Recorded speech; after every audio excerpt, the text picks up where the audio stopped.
My name is Chloe Cole, and I am a detransitioner.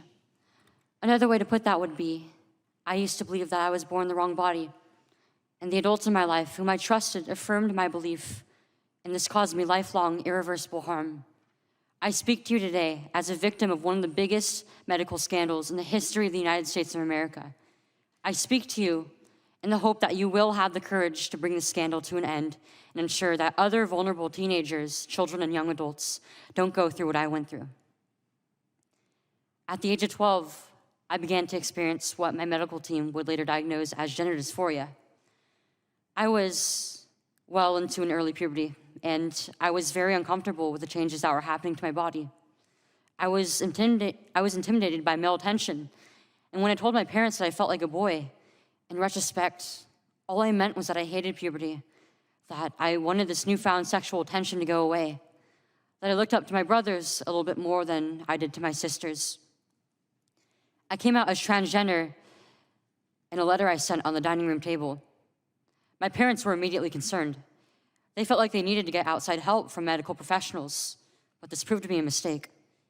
It immediately set our entire family down a path of ideologically motivated deceit and coercion.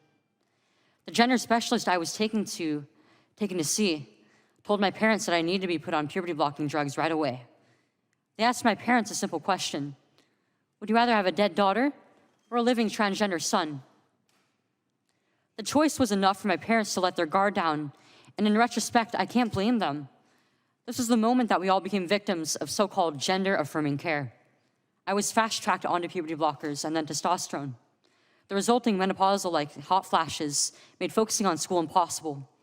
I still get joint pains and weird pops in my back, but they were far worse when I was on the blockers. A month later, when I was 13, I had my first testosterone injection. It's caused permanent changes to my body. My voice will forever be deeper, my jawline sharper, my nose longer, my bone structure permanently masculinized, my Adam's apple more prominent, my fertility unknown. I look in the mirror sometimes and I feel like a monster. I had a double mastectomy at 15. They tested my amputated breast for cancer. And I was cancer-free, of course. I was perfectly healthy. There was nothing wrong with my still developing body or my breasts, other than that, as an insecure teenage girl, I felt awkward about it. After my breasts were taken away from me, the tissue was incinerated. Before I was able to legally drive, I had a huge part of my future womanhood taken from me. I will never be able to breastfeed.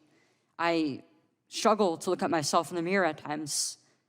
I still struggle to this day with sexual dysfunction. And I have massive scars across my chest. And the skin grafts that they took of my nipples are weeping fluid today. And they were grafted into a more masculine positioning, they said. After surgery, my grades in school plummeted. Everything that I went through did nothing to address my underlying mental health issues that I had. And my doctors, with their theories on gender, thought that all my problems would go away as soon as I was surgically transformed into something that vaguely resembled a boy. Their theories were wrong. The drugs and surgeries changed my body, but they did not and could not change the basic reality that I am and forever will be a female. When my specialist first told my parents that they could have a dead daughter or a live transgender son, I wasn't suicidal.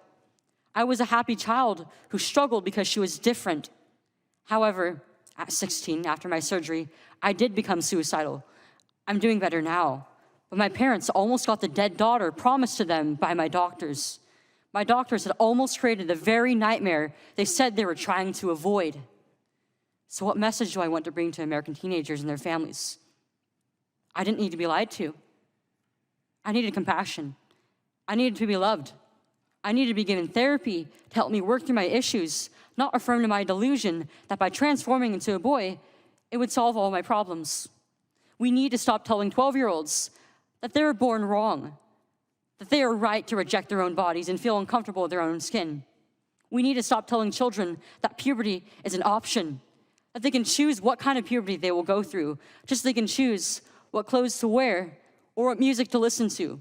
Puberty is a rite of passage to adulthood, not a disease to be mitigated.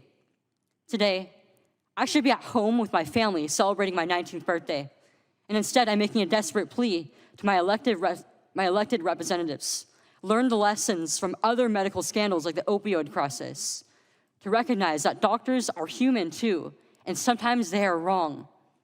My childhood was ruined along with thousands of detransitioners that I know through our networks. This needs to stop. You alone can stop it. Enough children have already been victimized by this barbaric pseudoscience. Please let me be your final warning. Thank you.